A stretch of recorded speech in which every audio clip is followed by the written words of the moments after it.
ये छोटी छोटी कथाएं हैं जो आपके बहुत काम आएंगी। एक समय एक गांव में, एक नगर में एक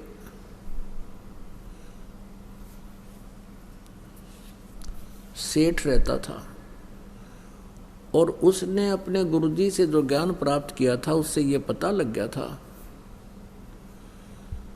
कि भाई अब ये व्यवसायिक जो लोग होते हैं ये इन्हें देखा करें कि अभी कहाँ मुझे लाभ होगा, इन मोक्ष से कोई लेना देना नहीं होता। तो उसने ये पता पूछ लिया अपने गुरुजी से जब सत्संग कर रहे थे। फिर बाद में पूछा कि गुरुजी, यूँ कहते हैं कि जैसे इस जन्म में किसी ने किसी से पैसा ले लिया और वो नहीं दे सका तो अगले जन्म में वो 1000 गुना करके वापस देना पड़ेगा। कहाँ बेटा ऐसा ही होता है। तो उस लाला जी ने क्या कराया, अपना बोर्ड लगा दिया दुकान के आगे कि अभी कर्ज ले जाओ, जिसने कर्जा चाहिए, किसी ने लोन चाहिए ले सकता है, लेकिन अगले जन्म में लूँगा, इस जन्म में लूँ कोई ना। अब ये जो पैसे के पुजारी होते हैं ये इसे इतनी गिरजैन की वृत्ति बताते हैं। एक लाला जी मर गया, यम के दूत पकड़ के ले गए तो उससे पूछने लगे, भाई तेरे को पहले स्वर्ग में भेजा या नरक में, क्योंकि तेरे इतने पुण्य इतने पाप। नो बोला दोनों के बीच में बिठा दे, नो उनके भी आओगे गा कर, नरक वाले भी आओगे, दोनों के बीच में बिठा दो मैंने। यानी वहाँ भी अपने बिजनेस पॉइंट व्यू से ही सोचा उसने। तो इसी दृष्टिकोण से उस लाला जी ने अपने गेट पर ये बोर्ड लगा रखा था कि अभी इस जन्म जो कोई लोन लेगा तो अगले जन्म में लूँगा उससे। 2 ठग थे, उन्होंने वो बोर्ड पढ़ लिया। वो चले थे चोरी चारी करने, उन्होंने बोर्ड पढ़ लिया। दोनों बतलाए रही साहब मूर्ख, हमने तो पहली बार देखा, मेंटल तो नहीं है।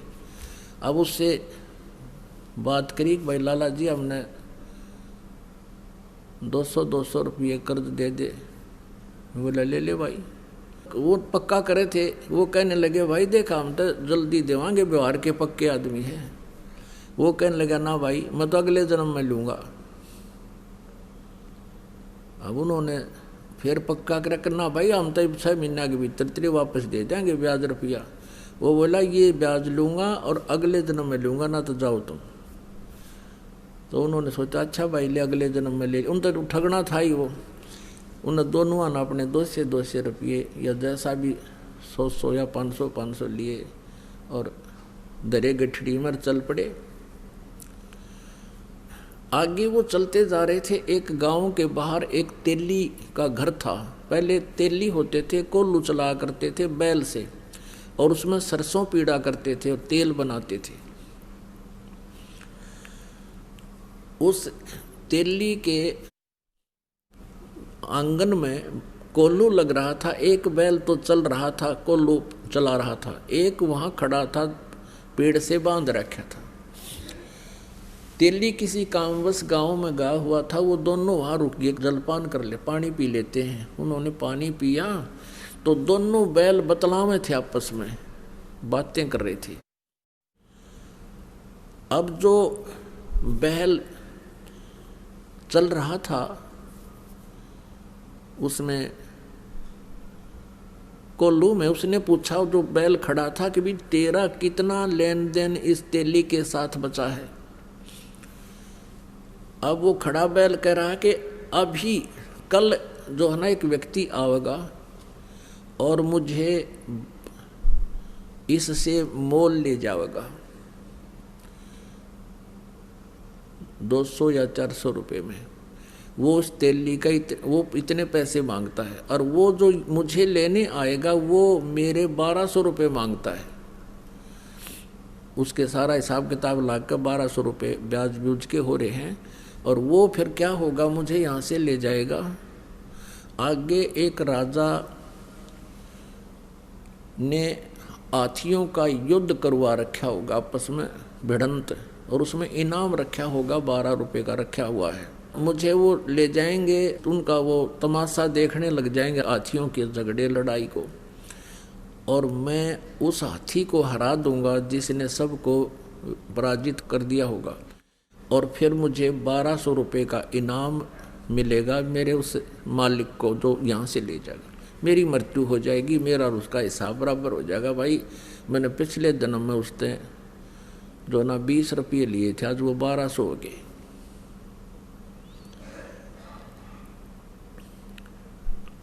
तो उसने फिर पूछा कि भाई जो कोल्लू को चला रहा था उससे पूछा कि तेरा क्या हिसाब किताब है तेली का और तेरा?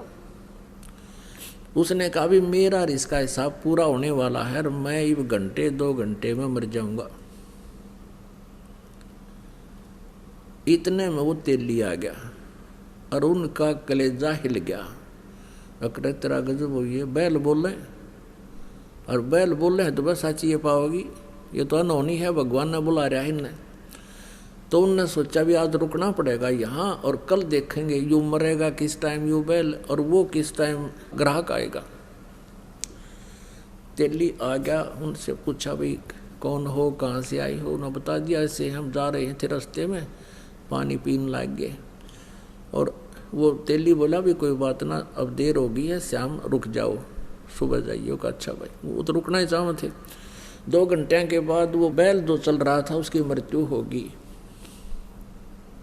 जो कोल्लू चला रहा था। अब उन दोनों का दिल धड़क धड़क करने लगा रहे, या तो सच्ची हुई भाई।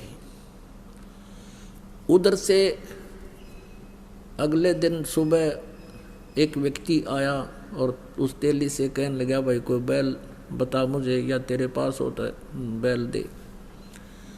अब तेली का ये डर हो गया कि भाई चलता चलता बैल मर गया, कोई बीमारी आ गई पशुओं में और इसने बेच दे जल्दी तो दूसरे को भी और लाऊंगा कोई। उसने उसके 500 400 100 200 जिसे रुपये मांगे और उसने दे दिए। वो दोनों जने अपनी वहाँ पोटली कड़क के बांध गए, उस बैल लेकर गया था उसके साथ साथ चल पड़े। ये और देखेंगे वहाँ पर ये बताए थे इन्होंने कि बैल हाथी को हराएगा। वहाँ क्या हुआ कि वो जाके खड़े हो गए, दंगल लगा हुआ था, हाथी आपस में कुश्ती कर रहे थे, एक हाथी सबको पराजित करता हुआ चल रहा था और लास्ट में वो अकेला खड़ा हो गया कि और लाओ वे जिसका कोई हाथी हो, गुड़ाओ इसके साथ, ये केसरी हो गया। वो जाकर खड़े होकर तमाशा देखने लग गया। बैल पकड़ रखा था रस्सा हाथ में, वो बैल हाथ से रस्सा छुटा कर हाथी की तरफ भाग लिया। लंबे लंबे सींग थे पहने पहने। हाथी ने उसका सूंड मारा, वो सूंड लग गया, सींग फंस गया सूंड में और हाथी मारा किल की चंगाड़ बाज गया। हाथी का सूंड में दर्द बहुत होया करे। हाथी किलकी मारा, रो और लीद करे, उसने सोची मेरा निकी आ गया सिंगाड़ा, हाथी भाग गया। तो वो विजयी हो गया बैल। 1200 रुपये राजा ने इनाम दे दिया। वो 1200 रुपये उनके पास आए, उस बैल वाले के पास, उसी समय बैल की मृत्यु हो गई। अब वो दोनों जने उनके पैरों तले की जमीन खिसकन लगी, क्या तो बूंदी बनेगी, बैल बनना पड़ेगा इस लाला जी का जिसके पैसे ले आए हम। वो दोनों वापस आ गए। अगले दिन 9 के 9 दोनों ने पैसे रख दिए। सेठ जी अपने पैसे पकड़े, ये मारा पनी उठा ही पे। लाला जी ने ठाकर बाहर गली में फेंक दिए। हमारे मेरे लेखे कितने ले जाओ, हम ना, मैं ना लूँ, अगले जन्म में लूँगा। और वो ठाठा उल्टे धरे, उसके हाथ जोड़े, लाला जी माफ़ कर दे, अगले जा, मैं ना लूँ कती भी। वो बाहर फेंक गए। उन्हें सोची बड़ा साका होया भाई।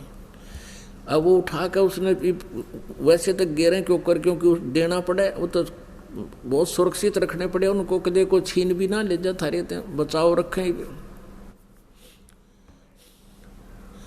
तो उसने सोचा भी साधु संतों के पास इसका कोई समाधान होता है। एक संत कहीं बैठा था, वहाँ पहुँच गए और कहने लगे महाराज जी हम एक कसूते संकट में फंस गए, कोई समाधान बताओ। सारी कहानी बता दी। अब वो संत बोला, भाई एक काम करो, इसका कोई धर्म पुण्य में ला दो उस लाला जी के नाम पे। तुम यूं करो, एक धर्मशाला बनवा दो मेन रास्ते पे, और एक कुआं बनवा दो, और उस पर लिखवा दो लाला जी उस सेठ का नाम कि उसके नाम की धर्मशाला। और तुम यूं करियो, उसमें किसी को रुकने मत देना, और ना उस कुएं में पानी किसी को पीने देना। बोला जी फिर क्या होगा? फिर तुम मैं बताओगे क्या होगा, और जो मैं कहूँ इतना कर दो। अब वो ने सोचा भी महात्मा ने जो कहा है तो बात, फिर ये जाना आगे क्या होगा। उन्होंने एक मेन रास्ते पर जो स्टेशन से उतर कर गाँव को आता था, स्टेशन से उतर करके जो यात्री आते थे उस नगर के स्टेशन 2-3 किलोमीटर की दूरी पर था नगर से, उसके बीच में बनवा दिया। उसके मतलब 2-2.5 किलोमीटर था तो 1.25 किलोमीटर दूरी पर बना दिया, और वो कुआं बना दिया, एक धर्मशाला बना दी, लिख दिया लाला जी का नाम जिस पर उन्होंने लोन लिया था, उधार ली थी। अब वहाँ यात्री आवें और पानी पीने या थोड़ी देर विश्राम करने के लिए धर्मशाला की तरफ जाऊं, वो दोनों लकड़े लठ लेकर, खबरदार तो यहाँ आगे होता है, चलो यहाँ से। तो वो कहने लगे, भाई क्यों तुमने धर्मशाला बनवा रखी, कुआं बनवा रखा, तो रुकने क्यों नहीं देते, जल क्यों नहीं पीने देते? हकीम लाला जी ने पूछ लो भाई, इसने मना कर रखा है कि यहाँ हम दोनों नौकर छोड़ रखे हैं, और कह रखा है ना इसमें किसी को रुकने देना, ना इसमें पानी पीने देना किसी को। इमाम आदमी ने बोले, बड़ा मूर्ख आदमी, इतना पैसा ला दिया और फिर किसी को यहाँ टिकने भी नहीं देते। आयो ये कैसा लाला जी हुआ, सब गाड़ी देते जाए। एक दिन उसका समधी आ गया, उसके लड़की ब्याह रखी थी, वो समधी भी आया, उसने देखा पढ़ा, अको हो तो अपने ही रिश्तेदार का बनवाया हुआ है, और अच्छी मरोड़ सी में पहुंचा, चला उधर को। वो दोनों लकड़े लठ ले गए, खबरदार जो इधर आया था। वो कहने लगा, क्या बात भाई, मैं इसका रिश्तेदार हूँ। ने बोला, बाहर चल, तू किससे का रिश्तेदार हो? इसने ये कह रखा इस सेठ ने कि इस धर्मशाला में कोई रुक नहीं जा, और इस कुएं से कोई पानी नहीं पी ले, हमारी ड्यूटी ला रखी है। वो कहने लगा, रही बड़ा नालायक आदमी, मैं तो इसको बहुत अच्छा आदमी समझूं था रिश्तेदार को, ये तो जमा दुष्ट इंसान है, हैं? बता, प्याऊ बनवा रखी, कुआं बनवा रखा, धर्मशाला बनवा रखी, किसी को रुकने नहीं दे रहा। वो आया फिर अपने रिश्तेदार के घर आना ही था उसने, तो उसने उससे कहा, रे तू बड़ा नकम्मा आदमी, क्यों तो इतना पैसा लगावा था, तने वहाँ कितने पैसे लगा रखे, धर्मशाला बनवा रखी, कुआं बनवा रखा, और वो 2 मस्टंडे छोड़ रखे, तन ना पानी पीने देते किसी ने, और ना वहाँ रुकने देते, फिर क्यों इतना पैसा बर्बाद किया, तेरी बुद्धि खराब होगी क्या? अब उन्होंने सोचा, भाई कौन सा, कहाँ धर्मशाला है, कौन सा कुआं है। वो काफ़ी देर सोचता रहा, क्या बात है, क्या कह रहे हो आप? कह के मैं झूठ रहा हूँ, तेरा नाम लिख रखा और तेरे नाम से धर्मशाला बनवा रखी, कुछ लाला जी ने धर्मशाला बनवा रखी है, उसी ने ये कुआं बनवा रखा है, और वहाँ 2 खड़े हैं, वो लठली हैं, इन्हों किससे नियाण दें, लाला जी ने कह रखी है। उसने सोची, देखूँ तो कहाँ, वो उस दोनों जने आए, देखे तो वह खड़े सामने लठले। वो जान गया कि ये तो भाई मेरी बेइज्जती करवा दी ने। तो कहने लगे, भाई तुम क्यों कर पीछा छोड़ो मेरा। वो सेठ बोला, ने बोला, मारी वो कलम तार दे और कह दे मेरे आए हो लिए, भाई ये 2 जोड़े हाथ, मैंने तुम्हारे अपने लोन ख़त्म कर दिया और मान लिया भाई तेरा, तुम्हारे सारे पैसे आ गए, मेरी बेइज्जती ना करो तुम। तो वो अपना गए और फिर मजदूरी करके अपना गुजारा किया, साधु संतों से उपदेश लिया, भक्ति की, कल्याण करवाया। तो पुण्यात्माओं, ये सत्कर मान लेना, भले ही आपको एक दंत कथा लगे, लेकिन ये आपके हृदय में उतर जानी चाहिए। आज क्या हालत है जीव की। तो इस प्रकार जब अध्यात्म ज्ञान हो जाएगा आपको, आप ये गलती नहीं कर सकते हैं। ये दास देख रहा है, पहले शराब पिया करते थे, ताश खेला करते थे, दुनिया ने लूटा करते थे, 2 के 20 बनाया करते थे, चाहे कोई दूध बेचा था या कोई दुकानदार था, और दूनी बिरान माटी हो रही थी उनकी। और आज वो प्राणी किसी का 10 रुपये आ जाते हैं ना, घर दे काम वापस। एक बहन बता रही थी कि मैंने एक लाला जी से कपड़ा लिया, उसने रेट बताया, कम बत्ती करके जो हमारा फाइनल रेट हुआ वो 200 रुपये का हुआ, और मैंने उसको 1000 का नोट दे दिया, उसने मेरे को 1250 रुपये वापस दे दिए, क्यों करके उसका धोखा लगा। तो मैंने उस टाइम तो ध्यान रहा नहीं, और घर आके देखा कि मैं तो इतना का सामान लाई हूँ और इतना पैसा मेरे पास, ये फालतू आ गया सेठ का। अगले दिन गई और उसके वापस पैसे दिए उसने, जितने भी वो फालतू थे। वो उसके मुंह का नहीं देखा है, ए बेटी तू तो देवी उतर रही है, यहाँ तो ठा ले जा, वापस देने की बात दूर से। जब दाव लग जाता कि मैं और भी ठा ले जा लोग, और तू वापस देना आ गई, मेरा तो याद भी ना थे। तो पुण्यात्माओं, इस प्रकार फिर आप के पास किसी का एक नया पैसा भी हजम नहीं हो सकता। आत्मा नहीं मानना आपकी, क्योंकि इसको पता है फिर के दुर्गति होगी और कैसे पूरे करने पड़ेंगे। गधा बन के कुम्हार के घर पे ये प्राणी उसके पूरे करेगा, और फिर कितना कष्ट उसके ऊपर से गुजरेगा वही जाने। तो पुण्यात्माओं, परमात्मा कहते हैं अपनी महिमा बताने के लिए कि तुमने उस दरगाह का मैल नहीं देखा और धर्मराज के तिल तिल का लेखा।